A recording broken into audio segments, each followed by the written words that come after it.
Is humanity truly free? Are there universal laws in effect that apply to human behavior? Does our knowledge or ignorance of these laws impact our collective freedom as a species? This documentary will explore these questions and our current understanding of universal forces that affect the daily lives of each and every one of us.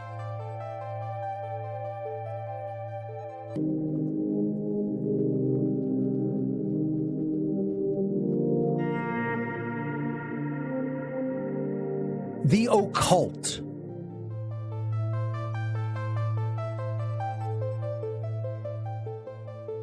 What does the word occult mean? The word occult simply means hidden. The occult refers to hidden knowledge, knowledge that is not commonly known by the vast majority of human beings. Occultism is a body of knowledge which encompasses the study of hidden laws of nature. Laws which cannot readily be seen with our eyes or measured by traditional scientific instrumentation. I became aware that the groups of occultists with whom I became involved were comprised of an eclectic array of people from every walk of life and every social institution, including politics, banking, media, law, military, law enforcement, entertainment, technology, medicine, and education. Among their ranks were many people of great influence and power, all working together toward one common goal: to increase their own collective power at the expense of everyone else's rights and freedom. These dark occultists are able to do this because they have access to hidden knowledge to which the overwhelming majority of humanity still remains ignorant. These occult manipulators are actually master psychologists who utilize their deep and ancient knowledge of the human psyche and the hidden laws of nature to deceive and manipulate the masses of humanity into total subservience to their will. This allows the occult manipulators to easily convert their knowledge differential into a power differential in our world.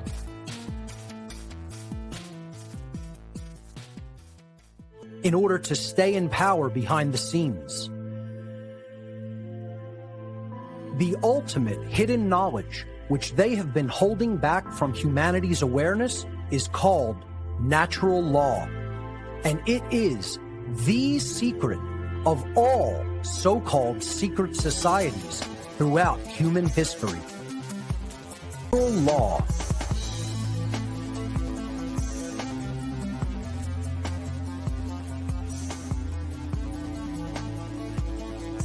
What is natural law?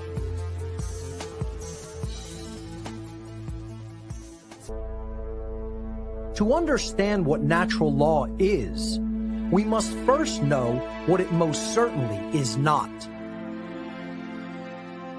Natural law is definitely not and has absolutely nothing to do with Darwin's theories on evolution, the Darwinian survival of the fittest, the so-called law of the jungle, or the so-called natural order of nature as a dog-eat-dog world. So, what actually is natural law? The definition of the word natural is inherent to and having a basis in reality and nature. In other words, not man-made. The definition of the word law is an existing condition that is both binding and immutable. Binding means having an effect that cannot be escaped. Immutable means unable to be changed by anything or anyone. Natural law, therefore, is a set of universal, non-man-made, binding and unchangeable conditions which govern the behavioral consequence of beings with the capacity for holistic intelligence. Natural law governs the aggregate or collective, free will behavioral choices of entire populations by manifesting the consequences of the behaviors that we choose. The consequences which we receive are always dependent upon whether our chosen behaviors are either moral or immoral, or in other words, right or wrong. While we all have free will to choose which behaviors we will conduct, we are not insulated from the moral consequences of our behavioral choices.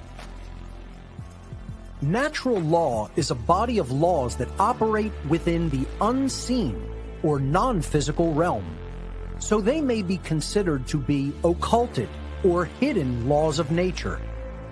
These laws are built into the fabric of reality, just like gravity and electromagnetism. However, since these governing dynamics operate in the non-physical realm, human beings must incorporate a much wider worldview in order to recognize and accept the existence and operation of these laws. The understanding of natural law is absolutely not a belief system or a religion.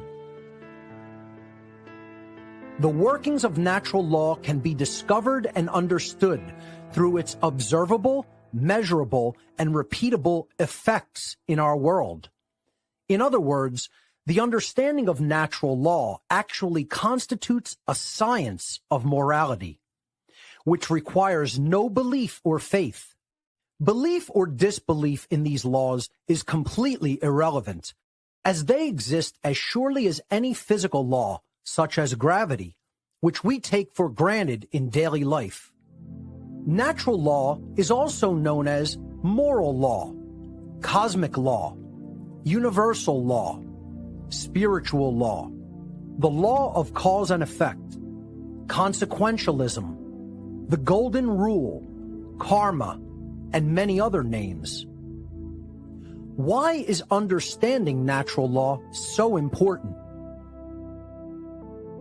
The understanding of natural law is critically important to human beings who seek to live in freedom and peace together. Since natural law delivers the consequences of an entire society's behavioral choices based on whether their behavior is moral or not, it is of fundamental importance for human beings to know with certainty what the difference between right behavior and wrong behavior actually is.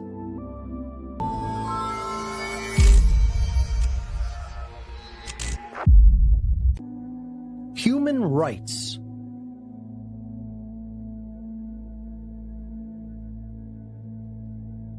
Do human beings have inherent rights?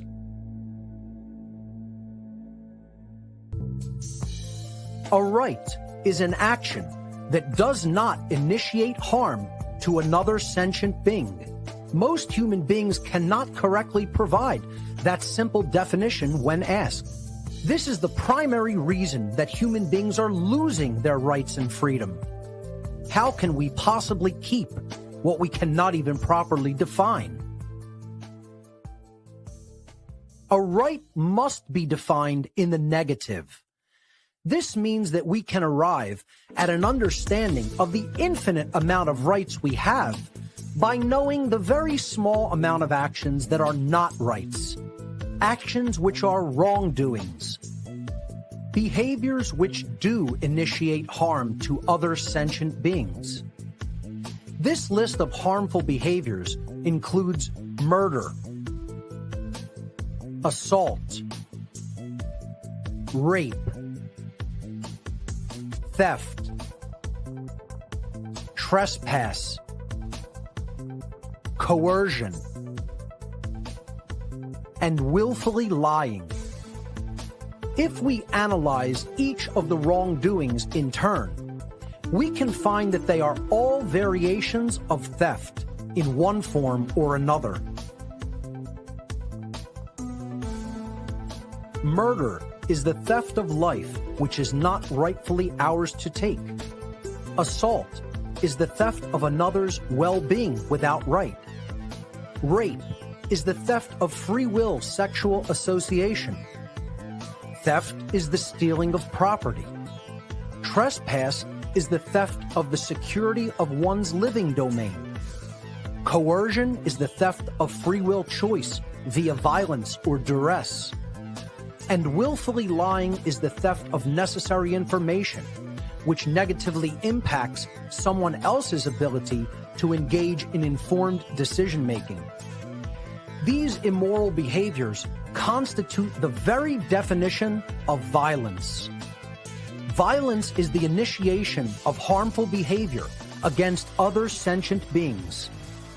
The list of harmful behaviors just explained are transgressions against natural law because they are violations of the inherent rights of others. To violate the inherent rights of other beings through theft is actually what is meant to conduct violence. Since all wrongdoings are forms of theft, the natural law of moral conduct can ultimately be summed up in two words: don't steal. The non-aggression principle and the self-defense principle. The non-aggression principle is one of the main principles of natural law. This principle means that it is morally wrong to initiate aggression or violence upon other sentient beings. This brings us to another important principle of natural law, the self-defense principle. Individuals always reserve the natural right to use physical force to defend themselves against acts of violence conducted upon them. Self-defense is not and should never be considered to be violence. Self-defense against violence is an inherent right of all sentient beings. Do human beings have the right to defend themselves against aggression? Equality under natural law.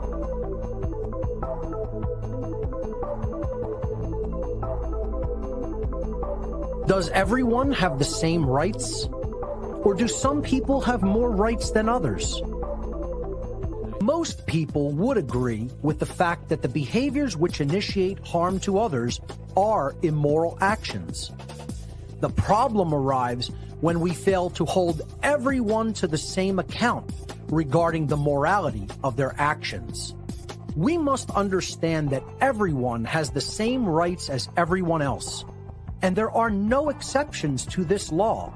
If no individual possesses the right to perform a certain action because it initiates harm to another, then no one can delegate such a non-existent right to any other individual or any other group, and thereby magically turn a wrongdoing into a right. In other words, everyone possesses exactly the same natural, inherent rights as everyone else, and there are no exceptions to this rule for individuals in government, police, military, or any other societal institution. This is what is meant by equality under natural law. Legality does not equate to morality.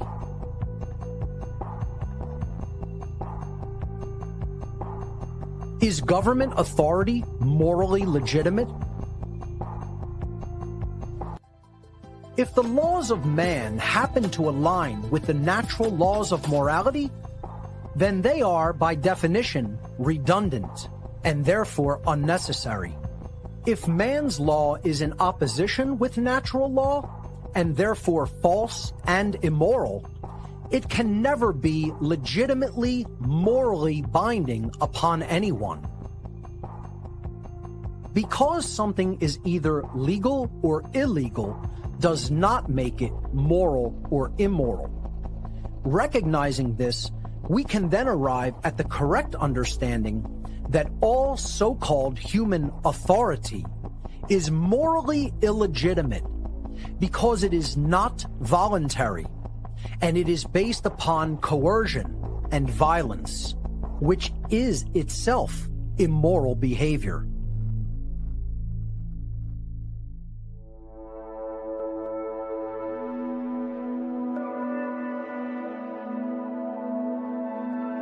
Natural law versus man's law.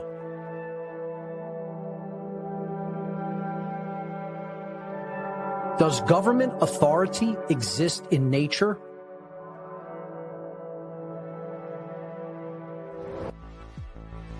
Governmental authority is an illegitimate, man-made construct that does not exist in nature. The belief system that certain people can somehow possess legitimate authority over others, or that some people have more or less inherent rights than others, is one of the most fundamental causes of unparalleled suffering and death in our world. Authority is, and always has been, an untrue, illusory, illegitimate, and immoral claim, which is unfortunately accepted and believed in by most human beings with absolute religious fervor. The so-called delegation of authority to politicians, police, and military is inherently morally illegitimate and cannot actually be done in nature, since it is impossible to bestow or delegate a, quote, right to someone else, which no one possesses as an individual. The human condition is slavery. Is taxation by government morally legitimate?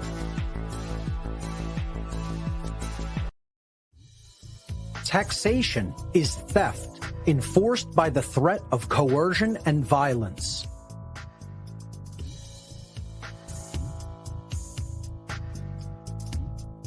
Are drug laws morally legitimate and necessary, or do people have the right to put into their body what they choose? Man-made laws that are in moral opposition to natural law are morally illegitimate and therefore not morally binding.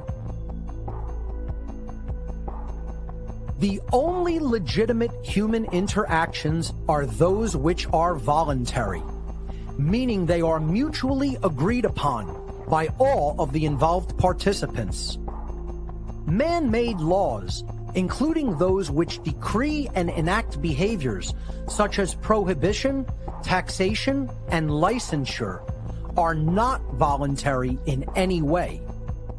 They are commands of compliance, which are always backed by the threat of violence or actual violent behavior. Man-made laws are arbitrary decrees of a ruling class calling themselves government, who are believed to possess a magical right to rule. Their subjects, the people living under their so-called jurisdiction, are believed to have a moral obligation to obey this ruling class's arbitrary commands called laws. Understanding that such a system is entirely based in behavior that is coercive, violent, and immoral, and conducted to bring human behavior into compliance with the will of a dominating ruling class, we can arrive at the unwavering truth that the term government is simply a euphemism for slavery. And that is what the human condition truly is: slavery. Slavery exists when certain individuals make a claim upon the body or the fruits of the labor of others, making them subject to them through violent and coercive means. Slavery can exist in an overt form, in which those being enslaved are physically imprisoned and subject to the confiscation of all their labor. Or slavery can exist in covert form, where mental manipulation is used to legitimize or justify the duress, coercion, and violence that is used to perpetuate the immoral conditions in which people are unjustly kept. Platforms to push their own personal bias and agenda to control exactly what people think, and this is extremely dangerous to our democracy. There is a reason the condition of human slavery continues on and on. This immoral human condition is maintained by the occult ruling class by manipulating people into a state of ignorance and confusion regarding the actual difference between right and wrong.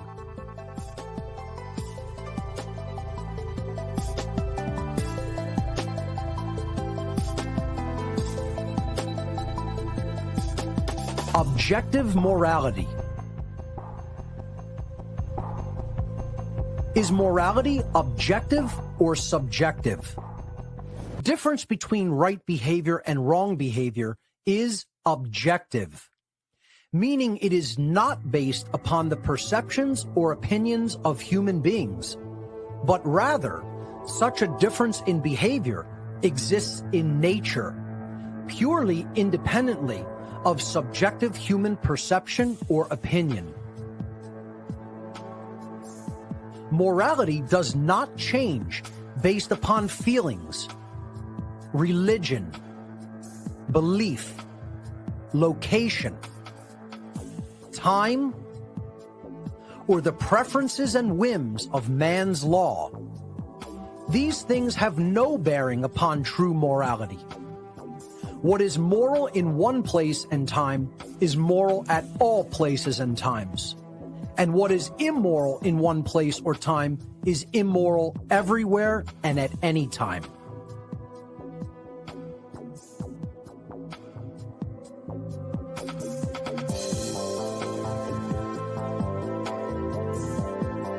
Conscience. The knowledge of this objective difference between right and wrong behavior is called conscience.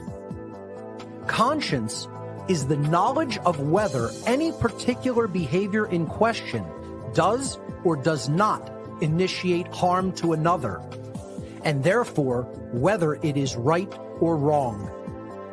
The problem is that most people do not possess this knowledge, or they are extremely confused regarding it. To behave with right action is moral, and to behave with wrong action is immoral. Yet this fundamental understanding is often grossly misunderstood. People do not get to decide what morality is. Morality is based upon whether an action initiates harm or not. This dynamic exists inherently in the natural world. Where do human rights come from? The inherent rights of human beings are their inalienable, universal birthright and can never be granted or removed by any action or process of mankind.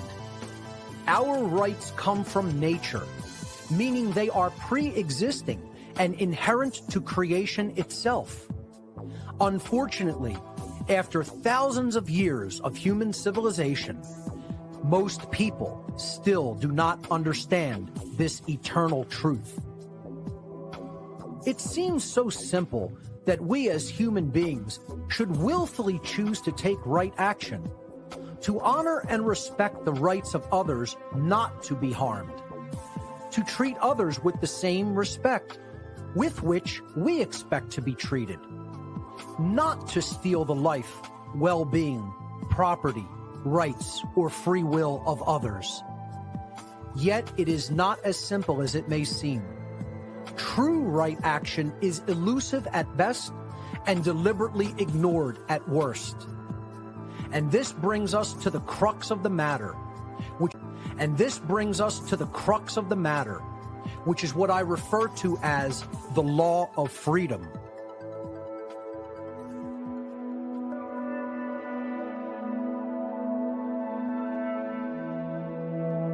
The law of freedom. The law of freedom governs the states of freedom or slavery of entire populations of beings who possess the capacity to comprehend the objective difference between moral behavior and immoral behavior. The natural law of freedom dictates that as a society collectively becomes more moral, they collectively become more free. And as a society collectively becomes more immoral, they collectively lose their freedom and become more enslaved. The freedom or slavery of an entire society is hinged upon whether that society behaves in the aggregate morally or immorally. Since most people still do not truly know the objective difference between right and wrong behavior, they are constantly making judgments that do not align with natural law. As more and more people act in such an ignorant capacity with respect to natural law, this conduct becomes a fundamental source of disorder and chaos in our society as a whole. In other words, the law of freedom could be summarized like this. As the aggregate moral behavior in any given society increases, the aggregate freedom of the members of that society also increases. And as the aggregate moral behavior of any given society declines, the aggregate freedom of the members of that society also declines. Even more simply put, as morality increases, freedom increases. And as morality declines, freedom declines. Therefore, human freedom is entirely dependent upon educated judgments that align with natural law-based morality, the objective knowledge of the difference between right behavior and wrong behavior.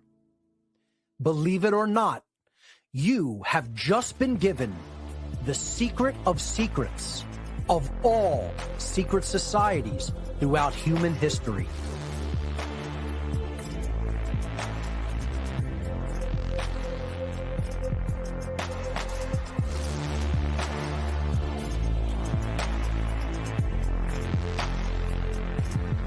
Moral relativism.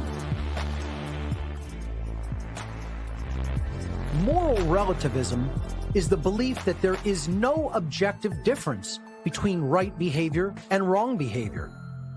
Moral relativists believe that morality is relative or subjective, meaning that right and wrong can change with respect to time and location, depending upon human perception and opinion, likes and dislikes, whims and preferences. Moral relativism is the belief that human beings may arbitrarily decide for themselves what right and wrong are, and that they may become the arbiters of moral and immoral behavior based upon their likes and dislikes at any given time or place. It is absolutely essential for humanity to recognize that morality is objective, and that it is most certainly not based upon human perception or opinion. There is definitely an objective difference in nature between moral behavior and immoral behavior, because moral behavior does not initiate harm to others, whereas immoral behavior does initiate harm. These dynamics exist within and are inherent to the natural world. The prevalence of moral relativism in human society today is one of the main factors which solidifies slavery as the current human condition. Since aligning human behavior with natural law hinges upon knowing the objective difference between right behavior and wrong behavior, if most members of a society accept that there is no truth regarding those objective differences, that society can never consistently behave morally, and therefore they can never truly be free. True freedom can never exist in a society that embraces moral relativism, a society where people believe there is no objective difference between right and wrong behavior. Knowing the objective difference between right and wrong, and then willfully choosing right action over wrong action, is the foundational basis for the manifestation of the condition of freedom. If human beings remove that foundation by declaring that there is no objective morality, they will never be able to manifest a condition of genuine freedom in their lives. Understanding true objective morality will help humanity to recognize the fundamentally flawed belief in the legitimacy of human authority and government. By doing so, human interaction can become voluntary and free from the immorality of violence and coercion. If we want a world based in real freedom, we must understand that truth is independent of our perception, and that objective morality exists, and we can come to know it. If people learn the true difference between right and wrong behavior, humanity can become and remain free. If human beings continue to refuse this knowledge and continue to accept erroneous beliefs such as authority and moral relativism, humanity is going to remain enslaved.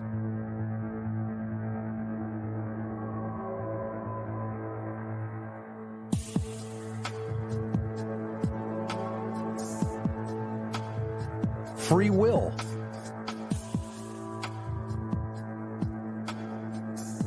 Do human beings have free will? All human beings have the free will to choose between moral behavior and immoral behavior. We have a choice as a people. We can use our free will to change our behavior and bring it into alignment with natural law by choosing morally right action. Or we can choose to behave immorally by condoning and perpetuating a system based in violence, coercion, and moral relativism. Will we continue down the path of slavery, watching our inherent rights stripped from us little by little? Or will we embrace the moral principles of natural law and create a society where each individual's life, rights, and freedom are respected and protected because we recognize our inherent sovereignty and the sovereignty of all other sentient beings? The law of freedom will manifest our reality in either direction based upon our collective moral choices.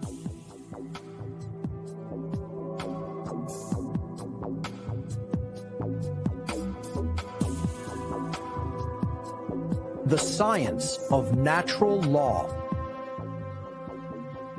Our shared human experience on Earth is collectively created and determined by the quality of aggregate human behavior. This demonstrates the effects of the natural laws of behavioral consequence operating within the physical realm.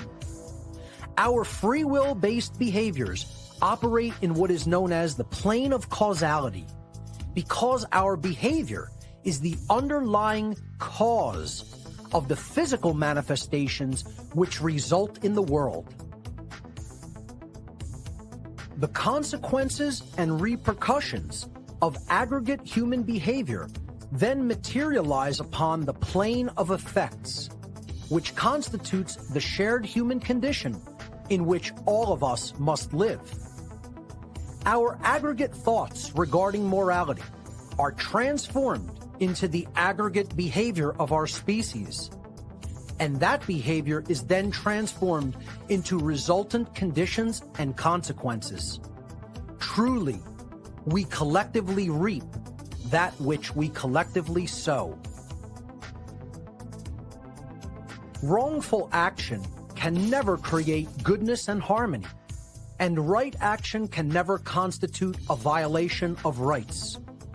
2 + 2 will never equal 5, and the apple falling from a tree will never fall upwards in elementary terms. Our behavior creates our circumstances. These dynamics can be repeatedly observed, and their workings can be known as a result of such observation. The study of these dynamics in human society constitutes a science of behavioral consequence. All living beings are endowed with self-ownership as an inherent birthright, and therefore possess the natural right to exercise their own free will to live in sovereignty, free from the initiation of harm or coercion by other human beings. These principles of human freedom and rights are the very basis of morality and are governed by the spiritual laws of behavioral consequence. Any and all violations of these principles are wrongdoings, chaotic actions working in direct opposition to the generative, self-ordering dynamics of natural law as designed by creation itself.